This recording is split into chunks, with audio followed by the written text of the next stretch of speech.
This is a show, ha-cha-cha, with no particular niche, baby. It's always about hanging out. Maybe we'll laugh at some stuff, maybe we'll learn something new, but it's always about hanging out, me and you. Hi, hello, and welcome to That Thing with James, a bi-weekly podcast about nothing in particular. I'm your host, James, and today I'm pretty sure I'm going to mess around on Reddit. We're going to see if we can find some interesting stuff to read, and I will offer some commentary that is hopefully worth your time.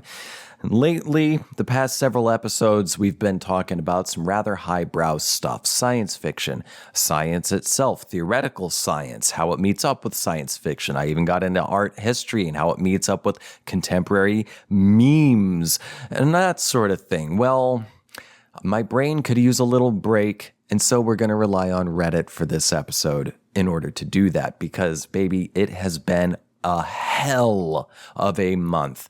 Very stressful. And I'll talk a little bit about that, what's going on. But first, we'll do that before the Reddit thing. And before we even do that, a little bit of business. But first, try that again. But third, if you want to help support this show and get access to over 90 bonus episodes of this show, you can do so by becoming a patron at patreon.com/ThatThingWithJames. Yes, I have a Patreon with over, I'm very close to 100 bonus episodes. And you can get access to all those and the peace of mind that comes with helping to support an independent artiste, an independent creator like yours truly by becoming a patron at patreon.com/ThatThingWithJames. $5. Bare minimum entry is $5, but that will give you 30 days, 30 days of access to all 90 plus bonus episodes. Plus, if you want to donate a little more, there are different tiers with different perks attached to them. But, bare minimum, $5, 30 days access, over 90 bonus episodes, and the peace of mind of helping to support this show at patreon.com/ThatThingWithJames. Your donations are greatly appreciated. And to those of you who are already patrons, thank you so much. You rock. As for my socials, the show's subreddit, and the show's email, you can find those handles and addresses written in this episode's description. And if you're watching this on YouTube right about now, it should appear at the bottom on a banner on the Chiron. That's what that's called. When you're watching the news, there's that banner at the bottom.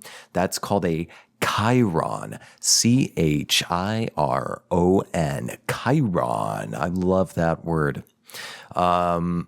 Yeah, and if you're listening to this, and if you didn't know, this show is on YouTube. If you didn't know about my channel, just go to YouTube, hit in the search bar, just type in That Thing with James, and my channel will pop up and you can subscribe, and all of this show will be there, as well as a couple other web series I did over the past 2 or 3 years. But I've not done anything with them yet this year because I have been inundated. This has been a very, very, very busy year, and I'm trying to keep it all together. I'm juggling more and more stuff all the time. And speaking of, let's get into the sticky business I've been dealing with lately. Well, maybe I won't get into all of it, but let's see. Let's start here. Right now, at the time of me recording this, it is currently, at the time of this recording, Sunday, June 16th. And hopefully this episode will come out this coming Friday, 16, 17, 18, 19, 20, 21, 22. Wait, what? Sunday, Monday, Tuesday. Friday. this episode, I usually record Sundays. The episodes come out on the following Friday, and I'm going to aim to make that happen, although I might be a day late. Who knows? Because I'm probably going to be out of town helping my sister, my older sister, helping her watch and care for my parents' two very large, very rambunctious dogs. They said these were standard poodles, and they won't readily admit, at least my mom won't, but they didn't expect these dogs to get as big as they are. They're, I think, like 2.5 years old, almost 3 years old. And when they heard standard poodle, they thought maybe like 40 pounds tops, maybe 50 on the larger end. No, motherfucker. We're talking 80 and 90 pound dogs, and they are huge, and they do not understand how big they are. They think they're little babies. They think they're like Chihuahua size. So they will jump on you and topple you, which has caused problems because my parents are quite elderly. I mean, shit, my dad's 81. He may be, or he's turning 81 this year. But here's the thing. Speaking of my dad, he's getting brain surgery. He's getting brain surgery the final week of this month, the last week of June. So Monday on the 4th week of June, or Monday on the final week of June, he's getting brain surgery. And this thing's going to be like probably like a 10-hour procedure, plus or minus 2 hours. And so he and my mom are going to be out taking care of that. And this is it's a brain procedure. He's getting a couple devices implanted in his brain. I think like between the hemispheres, between the lobes, they're implanting these two devices. He said they're like the size of a nickel each, which seems pretty big. I'd rather it be like, a penny or a dime, even better. But I think he said that each device is about the size of a nickel, and he's getting 2 of them planted in his brain, somewhere on one of the lobes.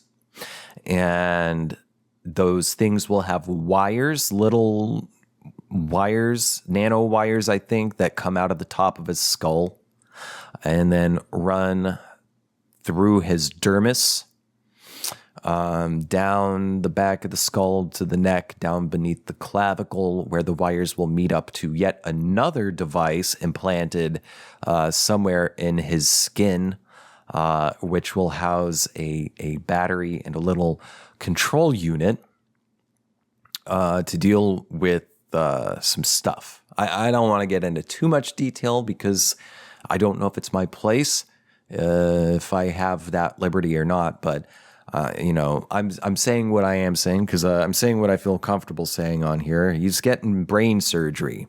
My 80-year-old dad is getting brain surgery, and we're all pretty fucking nervous. Because this is like something that could leave you fully paralyzed. And there's a lot of other implications. But this procedure's been around for like 20 years.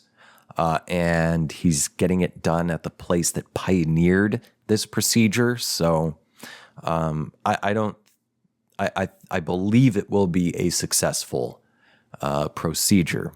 But it is going to be an ordeal. And so my sister is going to be around to help tend to their dogs, and I am retrieving my sister from the airport. By the time this episode is out, I will have already gotten her from the airport, and I may be out of town helping her out of town relative to where I live. and record this show, helping her tend to those dogs, at least for a couple days. So that's a lot. That's a lot on the mind. And then speaking of dogs, my dog for the past 2 weeks has been going through some hardcore shit. I think I've shown him on here at least once before, I'm pretty sure. Maybe I'll post a picture of him on the video, maybe not. Maybe I'll post a picture of what the hell we've been, my girlfriend and I have been dealing with or not. I don't know. It's really grotesque. Let me take a drink of water real quick so I can gather myself. Just a second. You should drink too. It's pretty hot. Okay, so I've got a dog. His name is Cosmo. My woman and I have a dog named Cosmo. He's 2 years old, 2 and some change. Well, I think by now, yeah, he's 2 years and 4 months old right now. And he weighs about 25 pounds. He's a King Charles Cavalier Spaniel. So not quite Lady and the Tramp, but not quite like Lady, but he kind of looks like Lady. Little kids always think, it's Lady, she's so cute. And I say, thank you. And I don't say, please don't,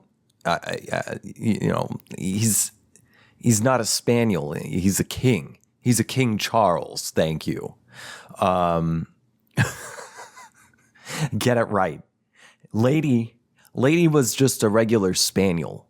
Cosmo is fucking fancier. It's a fucking dog with fucking papers, dude. And he's 2 years and some change old. And from the time of me recording this, it's been about 2 weeks prior. But by the time this episode comes out, it will have been 3 weeks prior. He was limping. So it was raining a lot. And I kind of miss it because it's very, very hot right now. And there doesn't seem to be any rain coming anytime soon. But it was raining a whole lot around this time for like 2 or 3 weeks. Lots of rain, which people were kind of complaining about, but not me. Because I was like, we're going to miss it. We're going to miss it. Like in a few weeks, we're really going to be missing the rain. And sure enough, I'm fucking right. Like always, I'm always right all the time. If you need someone to be correct, just look to me. I'm right all the time. And that's not even hyperbole. I'm not even lying. I'm not even fibbing. Okay, yeah, I am. But I'm usually, sometimes I'm 100% right 100% of the time. Just going to lay that out there. He started limping. And I didn't even notice it. Emily was like, Cosmo's limping. Have you noticed? I'm like, I haven't noticed. And then the next day, I take him out and I notice, oh, no. He was limping a little bit. His front right paw, he's being real tender on it. So we're being careful with it. And I'm like, maybe, I don't know. Maybe he, strained it or something. Because it didn't look like it was broken or sprained. It didn't seem that severe. So I was like, maybe he just got a little too active, took too sharp a turn or something like that. But then the limping continued. So, after we bathe him, we're trimming his feet and everything. And I look and the skin between the pads on the bottom is looking a little raw. It's looking a little spongy. So I'm like, what's going on here? So I pull back his fur because he's got a lot of fur because he's a King Charles Cavalier Spaniel or Cavalier King Charles Spaniel, whichever the way you want to call it. There's a lot of fur. It's like Clydesdale. He's got like Grinch feet. It's very furry. So you got to trim that stuff off a lot to even see the skin. And there's a lot of fur in the way, but the skin between the pads was looking a little spongy between two of the pads. And I'm like, well, let's just clean it up really good and put some ointment on it because I didn't see any splinter. I didn't see anything stuck in there or anything or any kind of lesion or wound. It just looked like maybe it was disturbed because he's got allergies already. Maybe it just got inflamed with the rain and everything, so on and so forth. So put some stuff on it. It's all good and well. And then we go to sleep. And then I wake up the next day, and that affected paw, he has licked the fur off the top of it, like a thumbprint size, an adult thumbprint size. The fur is gone. He's licked it straight down to skin. And I'm like, this is not good. This is not good. And so went a week of trying to get something. We got this like, in lieu of a cone, we got this like inflatable donut that you put around the neck. And that stopped him from licking his paw. Cause like, we gotta make sure he's not getting his paw. And it stops him. He can't quite reach it. And then a few days pass, and I'm laying down to take a nap. And then Emily bursts into the room and she said, he's bleeding. And I'm like, what the fuck is going on? He discovered a way around the inflatable donut, and he was licking his skin to the point of bleeding. And it got to the point where if he just like kind of barely licked it, it would start bleeding. Not good. Not good at all. And we're freaking out, we're concerned. So we get bandage stuff, and I'm now a pro at bandaging dog paws, like the paw itself, which there is an art to. It's not as simple as you may think initially, because it can slide off. I start bandaging his paw. We clean it, clean it with water with antibacterial soap, and dry it, apply polysporin. And then when we're not doing that, just put some bag balm on it, and then bandage it just for 2 or 3 hours at a time, because he is finding a way to lick the damn paw, even with this inflatable donut on him. And it's bugging him, so he starts licking it. The bandage prevents that, and keep the bandage on at night. And it's no bueno. It's no bueno.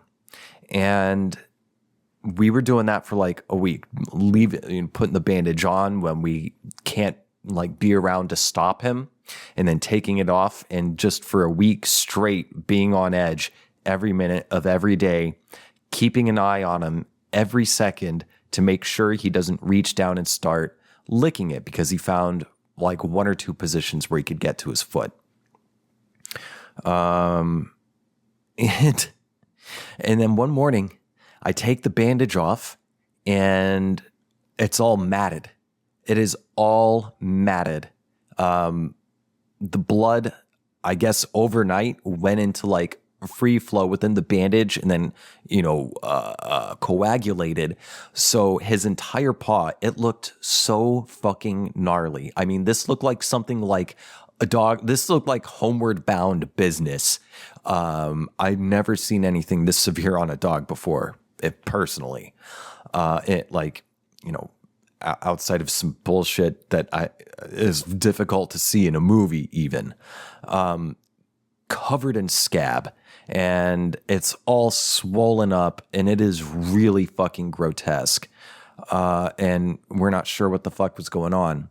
And so we finally get a cone, and the cone's too fucking small, so I have to go out and go through like a few other options until I find a cone that is finally an actual cone that is big enough that he just simply cannot reach that foot, thankfully. But it's the middle of the week, and we're both inundated with work, and we can't take time off work because we can't afford that, especially to take him for a vet visit, which is expensive, and we're freaking out because he definitely needs to go to the vet as soon as possible. So yesterday, relative to now, Saturday, June 15th, we take him to the vet, and the vet he shaves off more fur and removes the giant fucking scab, and it is all swollen. It's like he's got a whole other toe grown out of the top of his foot. and it is so tender, and we see a hole. Apparently something had pierced him. And that's why he was limping. The doctor said it even could have been like a burr or just like a really hard, sharp piece of grass or something, because that's happening right now as weather's getting drier. Something pierced him, and thankfully it didn't get infected, although he is on antibiotics now just in case. And I'd been checking it too to see if it was infected or if he had like cracked one of his claws or something. No such thing, thankfully. But when the doctor took that scab off, he just went and he bled a lot.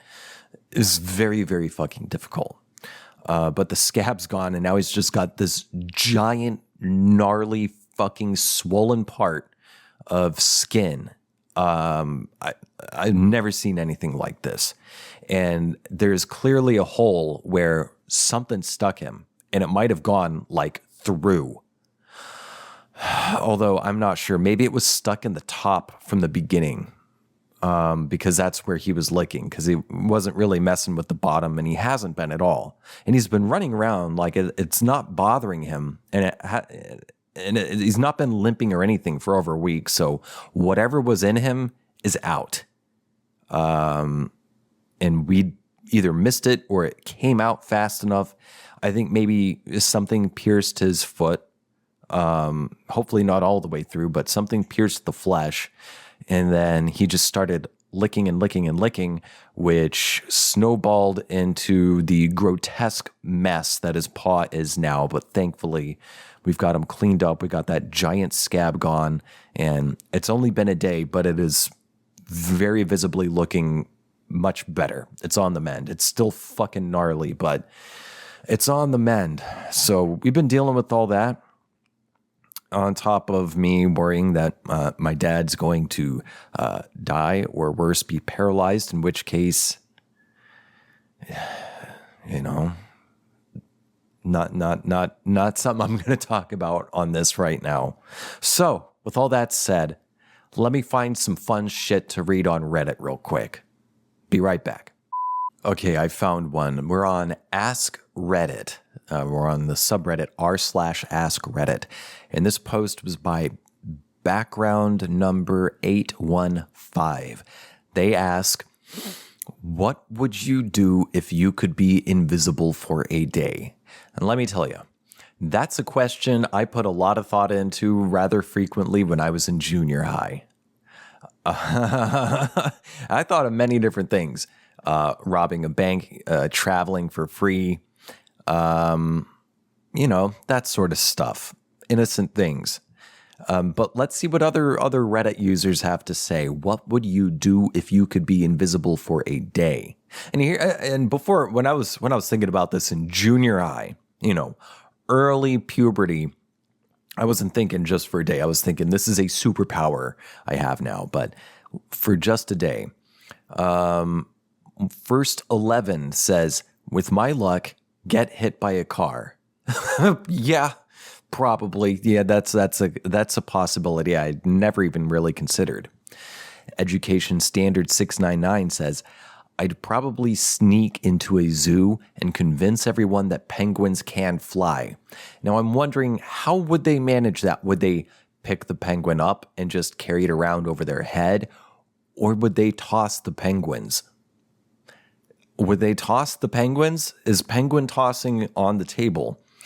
Let's see. Another person says, I would go to my brother's house and keep turning his television off as he's watching it. Oh, I never even thought of that. You could convince people that they're being fucking haunted. Another person says, take a friend to a casino and tell them to put all their savings on red. I'm making sure the ball lands on red. Now that might not work out. I'm not sure how that would work out. I'm thinking of like poker or better, blackjack. Blackjack is where you can actually win. But then if you're on a winning streak, they will kick you out. So that's not such an easy thing. Let's see. Another person says, I don't need such a thing. I'm a middle child. Another person says, I'd go to Paris and beat up a mime. The round of applause he'd receive from his audience would be incredible. And then someone replied to that saying, as a professional mime, I approve this. Oh, that's great. Someone else says, go to my neighbor's house and kick him in the dick. Maybe they deserve it. Maybe they don't. Who knows? This person says, see how different people act alone versus in public. So much nose picking. Well, I pick my nose all the time anyway. Got to keep that nose clean. And okay, here we go. Here's the real honest answers. This person says nothing legal. Another person says a bunch of naked stuff. Would you be naked, or would you be observing other people naked? Who's naked in this scenario? Let's see. Another person says, pick up a cat, walk around a busy street, and then wait the next morning for mysterious floating cat to go viral on the news and on the internet. Now, here's another person. This is something I thought of before. Steal money. Oh, yeah. You could find a way to get access. You could find a way to get access to a bank, to money, and set yourself up. There are things you could do as an invisible person, even for a day, that you could set yourself up, at least for a little while. Set yourself up for an easier time. I'm intrigued. I see this other post saying, what not safe for work hill are you willing to die on? This is from SLC Dummy. What do people say? Someone says, what not safe for work hill are you willing to die on? That you should tell your partner about the sexual issue you have with them before going to Reddit. Probably. Yeah. Yeah, that checks out. I'm curious what the replies are to that one. But how do I get internet points? Yeah. Someone else replies, I see a lot of those posts I see a lot of those posts asking how to approach certain topics with partners, and most of the time I'm saying to myself, just fucking talk to them and say exactly what you've said in this post. However, it's becoming increasingly obvious to me that far too many people have a complete lack of emotional intelligence, and attempt to handle these topics themselves would probably end up far worse than if they consulted Reddit first. Actually, yeah, that's true. That's true. People sometimes need help with how they should word things because they get emotional and end up causing a bigger mess than they intend at all. Let's see some more replies. Dudes need to wash their hands and have good dental hygiene before going down on a woman or touching her down there. It blows my mind that more people don't talk about this and do this. No sexual encounter is worth a yeast/bacterial infection or UTI. This is true. This is very true. You gotta be clean. Much like Dennis Reynolds is right about so many things. He's right about there's implications when you take people on a boat. And he's also right when he tells those people up on the ski slopes, I want you to be clean. I need you to be clean. You gotta be clean. This person says, not terribly controversial, but the bed is without a doubt the best place for sex. All of the other places sound good on paper, but typically make for a less satisfying experience. Example, beach, hot tub, car, couch, floor, dining table. If you're talking beach, you're talking a lot of sand. And if you're talking hot tub, then you're definitely talking UTI. There are exceptions, like a spur-of-the-moment throwdown standing against a car in a parking garage, etc. But generally, if you have to say, I've always wanted to try it here, it won't be as good as your bed. This person says, ass shape greater than ass size. Agreed on that. Another person, ooh, yeah. Missionary is only boring if you're bad at sex. This is true. Missionary can have amazing results.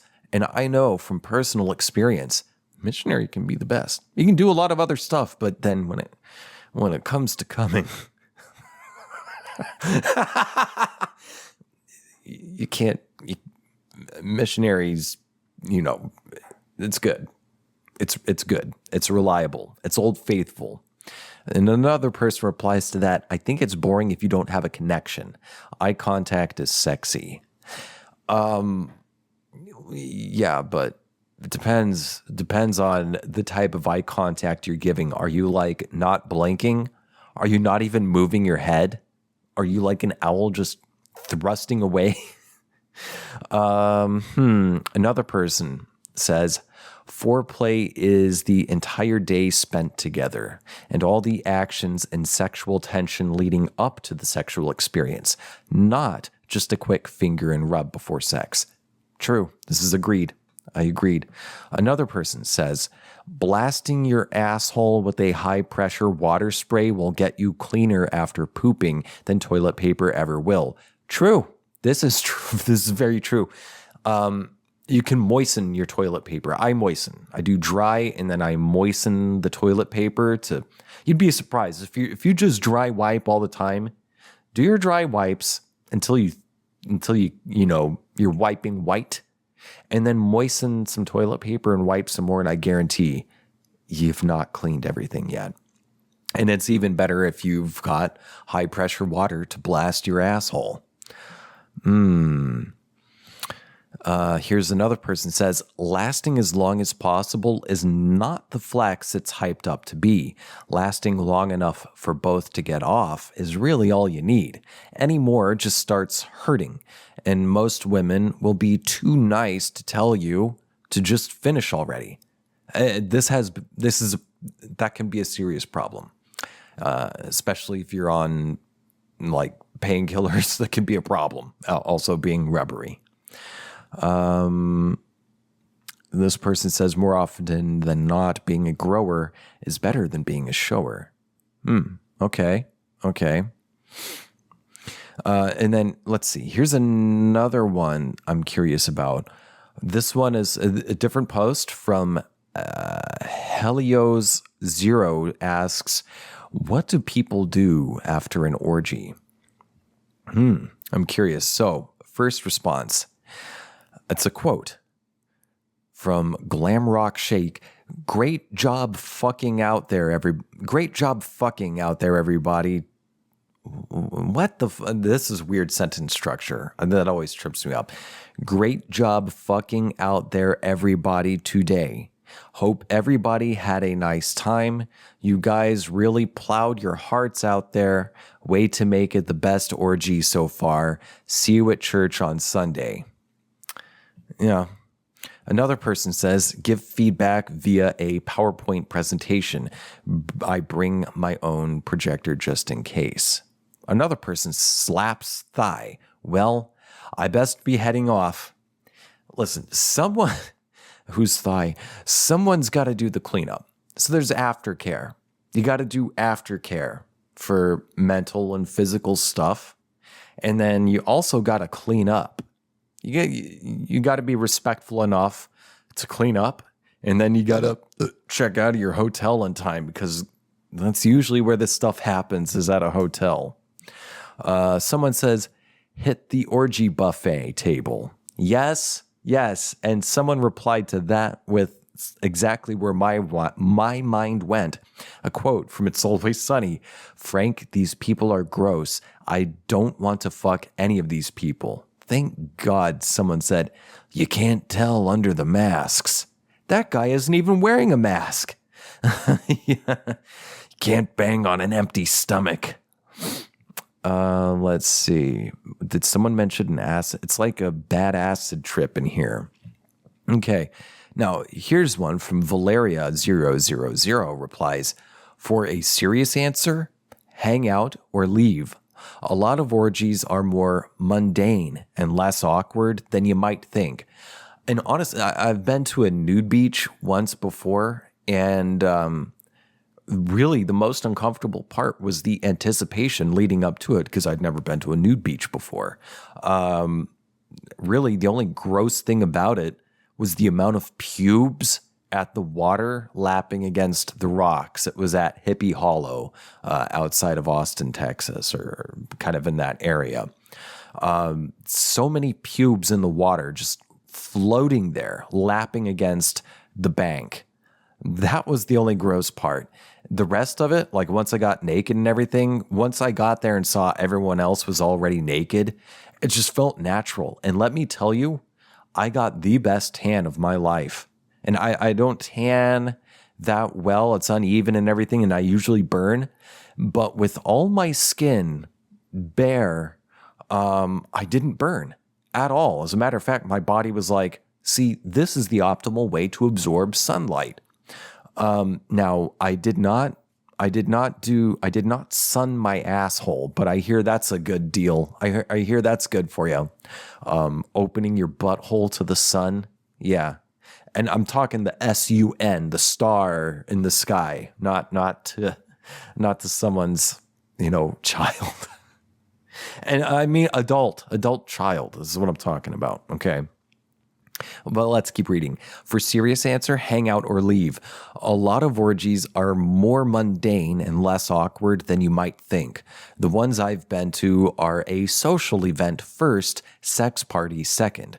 Granted, I've only experienced large group play in the context of a kink club where there was a strong, established core community. Orgies weren't the only type of event they held.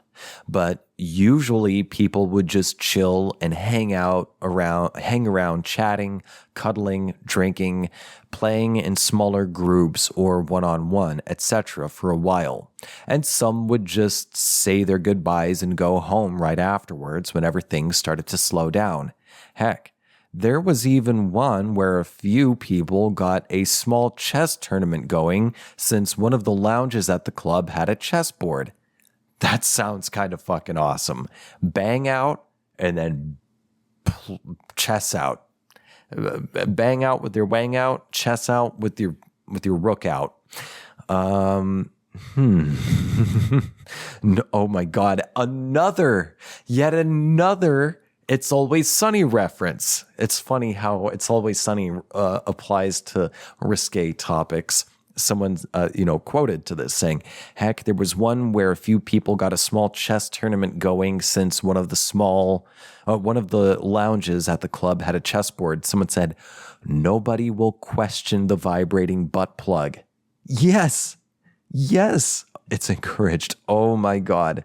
Yes. Frank, everything you need to win is already inside you. Someone else said, post-nut clarity chess.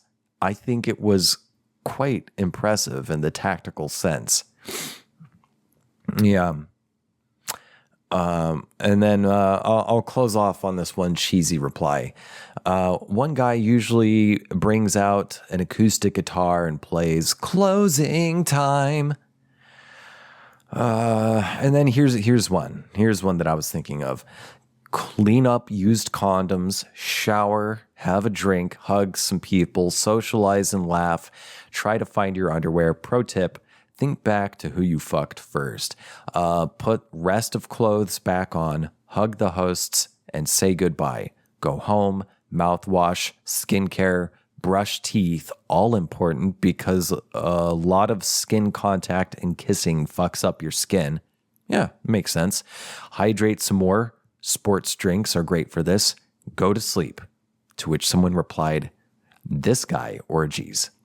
And to which I reply, thank you for tuning into this show. Once again, if you want access to the 90 plus bonus episodes, you can get that by becoming a patron at patreon.com/ThatThingWithJames. Send good vibrations, good thoughts, fingers crossed my way and my family's way as my dad gets brain surgery done at a very advanced age. And I hope this episode comes out at on time. And I hope to catch you for the next episode. Thanks for tuning in. Also, send good vibes to my dog Cosmo that he heals up very, very soon. It's been a hell of a month. I'll catch you next time. Bye.